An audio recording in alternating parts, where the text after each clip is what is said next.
Hello everyone, welcome back to my channel.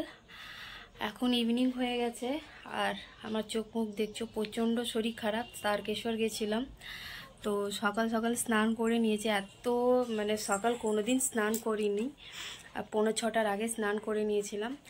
তারপর থেকে একটু শরীরটা খারাপ লাগছে আর ভেবেছিলাম যে আজকে একটু শেতলা মন্দির, আমাদের জগন্নাথ মন্দির পেছনেই, ঠাকুরকে জল দিতে যাব। বাট কালকে রাত্রে থেকে প্রচণ্ড পেট খারাপ, বলতে গেলে পটি হচ্ছে প্রচণ্ড। হ্যাঁ, চোখ মুখ দেখতেই পাচ্ছ তোমরা, তো যেতে পারিনি। তো এখন আমার হাজব্যান্ড বললো যে হ্যাঁ হ্যালো টাটা, তো হাজব্যান্ড বললো কি চলো ঠাকুরকে একটু নমস্কার করে আসি। আমার মাম্মামকে দেখো কত কিউট লাগছে। আমি ভেবেছিলাম অন্যের, আচ্ছা ঠিক, আরে বাপরে, হ্যাঁ হ্যাঁ হ্যাঁ, যে নেড়ু হয়ে গেলে ওকে ভালো লাগবে না, কিন্তু ওকে ভালো লাগছে। ও সবাইকে হাই বলো, বাই না হাই বলো। তো এখনো লেট না করে এবার বেরোবো। এই যে আমি আমার বন্ধু বেরিয়ে গেলাম, আমার বর আমার মেয়েকে নিয়ে বেরিয়ে গেছে, ওই যে বসেও আছে। কি গো চলো। বাবা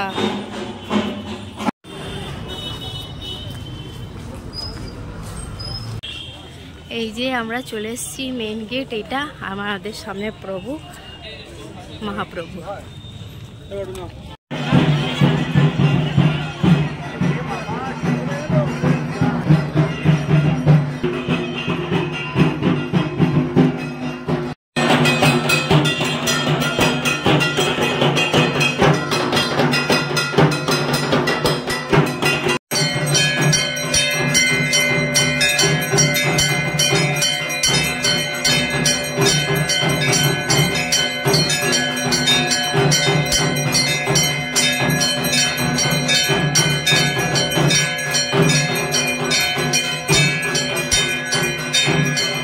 একটু ছোট্ট করে মেলাও বসেছে।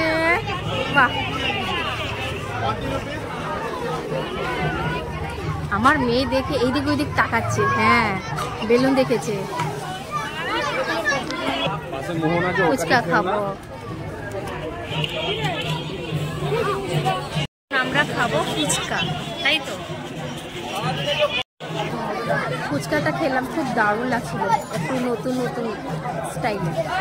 আমার বরকে বললাম একটু ধরতে, ধরেনি, বলছে মেয়েকে ধরে আছি তুমি খাও। আমি আমার বন্ধু দুজনেই খাচ্ছিলাম, তাই ধরার টাইম পেলাম না। দেখাচ্ছ ফুচকা মাম্মাম? ফুচকাটাকে খাচ্ছে না, চটকে দিল, আলু ভাত বানিয়ে দিল ফুচকাটাকে। যা যা ফেলেই দিল। ফেলে দিলে কেন? এখন ঘুগনি খাবো, তাই না মামা? তুমি খাবে না কিন্তু, তুমি ফুচকা ফেলে দিয়েছো, ফুচকা ফেলে দিয়েছো। কি পাকা বুড়ি হয়ে যাচ্ছে না দিনে দিনে। ঘুগনি নিয়ে এলো আমার বান্ধবী। ও তোকে খেতে হবে না, তুই খালি দেখতে থাক। দেখে দেখে পেট ভরিয়ে দিবি। হ্যাঁ, তো দাদা এখনো এলো না। আমার বর ঘুগনি নিয়ে এলো আমার জন্যে, আমি খাবো কি করে?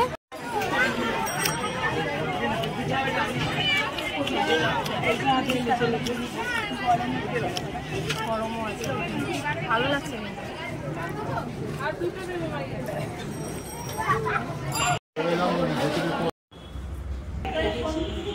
এটা আমাদের ঠাকুর পাড়ায় অন্নপূর্ণা ঠাকুর মায়।